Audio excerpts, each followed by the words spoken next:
কৃষকদের আর্থিক সাহায্যের জন্য রয়েছে কেন্দ্রীয় সরকার কিষাণ সম্মান নিধি যোজনা এবং রাজ্যের কৃষক বন্ধু প্রকল্প। পিএম কিষাণ সম্মান নিধিতে ভাগ চাষি, ক্ষেত মজুর সহ অনেকেই বাদ। মাত্র ৪৪ লক্ষ কৃষক পশ্চিমবঙ্গে এর সুবিধা পেয়েছেন। সেখানে কৃষক বন্ধু কৃষি জমির পাট্টাধারীরাও যোগ্য এবং কোনো রকমের বাদ ছাড়াই সকল কৃষক এই প্রকল্পের জন্য যোগ্য।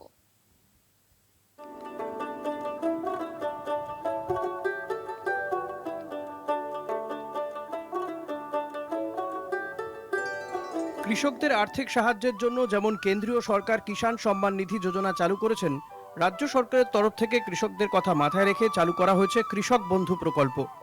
পিএম কিষাণ একটি কেন্দ্রীয় ব্যবস্থা যেখানে মাত্র বোতাম ক্লিকের মাধ্যমে সারা দেশের কোটি কোটি কৃষকের অ্যাকাউন্টে প্রায় এক সময় টাকা পাঠিয়ে দেওয়া হয়।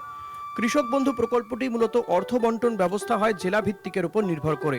আর কি পার্থক্য রয়েছে দেখে নেব এক নজরে। শুধুমাত্র সেই সব কৃষকরাই পিএম কিষাণ সম্মান নিধির অধীনে আবেদন করতে পারবেন যাদের জমির স্বত্বাধিকারের নথি অনুযায়ী 14 ফেব্রুয়ারি 2019 তারিখে জমি তাদের নিজেদের নামে ছিল। বর্গা চাষি বা বর্গাদাররা স্বত্বাধিকারের নথিতে নথিভুক্ত থাকলেও যোগ্য নন। ভূমিহীন কৃষি শ্রমিকরা যোগ্য নন। কৃষি জমির পাট্টাধারীরা যোগ্য নন, কারণ তাদের জমির মালিক হিসেবে গণ্য করা হয় না। যোগ্য এবং তালিকাভুক্ত প্রতিটি কৃষক পরিবারকে বার্ষিক 6,000 টাকা আর্থিক সহায়তা, প্রতি বছর 2,000 টাকা করে 3টি কিস্তিতে টাকা। তালিকাভুক্ত কৃষকের অকাল মৃত্যুর ক্ষেত্রে কোনো আর্থিক সহায়তার ব্যবস্থা নেই। পশ্চিমবঙ্গে এই প্রকল্পের অধীনে মাত্র 44.72 লক্ষ যোগ্য কৃষক নথিভুক্ত। কৃষক বন্ধু 2019 সালের জানুয়ারিতে চালু হয় রাজ্যের প্রধান প্রকল্প কৃষক বন্ধু। কৃষি জমির পাট্টাধারীরাও যোগ্য এবং কোনো রকম বাদ ছাড়াই সকল কৃষক এই প্রকল্পের জন্য যোগ্য। বর্গা চাষি বা বর্গাদার সহ মোট 1,14,00,000 কৃষক এই প্রকল্পে নথিভুক্ত। 1 একর বা তার বেশি জমির মালিক কৃষকরা 10,000 টাকা পান। 1 একরের কম জমির মালিক হলে জমির পরিমাণের অনুপাতে বার্ষিক সর্বনিম্ন 4,000 টাকা পর্যন্ত পান। খরিফ এবং রবি মৌসুমের আগে দুটি সমান কিস্তিতে টাকা দেওয়া হয়। 18 থেকে 60 বছর বয়সী কোনো কৃষকের মৃত্যু হলে পরিবারকে এককালীন 2 লক্ষ টাকার আর্থিক সহায়তা প্রদান। ভূমিহীন কৃষি শ্রমিক এবং ভাগ চাষি বর্গা চাষিরাও বছরে 4,000 টাকা পাচ্ছেন। কৃষক বন্ধু সুবিধাপ্রাপ্ত যে কোনো কৃষক পিএম কিষাণ নিধি পেতে পারেন এবং এর জন্য কোনো বিধিনিষেধ নেই।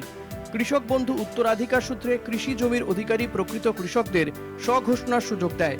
মিউটেশনের সময় রেজিস্ট্রেশন অফ রিকোয়েস্টের ওপর জোর দেয় না। 2019 সাল থেকে কৃষক বন্ধু প্রকল্পের অধীনে কৃষকদের মোট 30,051 কোটি টাকা বিতরণ করা হয়েছে। কৃষক বন্ধু মৃত্যু সুবিধে প্রকল্পের আওতায় 1,70,050টি শোকাহত কৃষক পরিবারকে 3,419 কোটি টাকার আর্থিক সহায়তা প্রদান করা হয়েছে।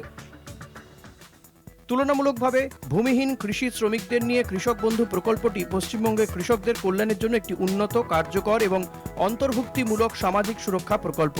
কেন্দ্রের 6,000 আরও 3,000 বাড়িয়ে দেওয়া হবে বলে প্রতিশ্রুতি, কিন্তু পিএম কিষাণ নিধি নিয়ম মেনে নথিভুক্ত কৃষকরাই যোগ্য। ভাগ চাষি সহ ক্ষেত মজুরদের জন্য কোনো প্রতিশ্রুতি নেই। কলকাতা টিভি।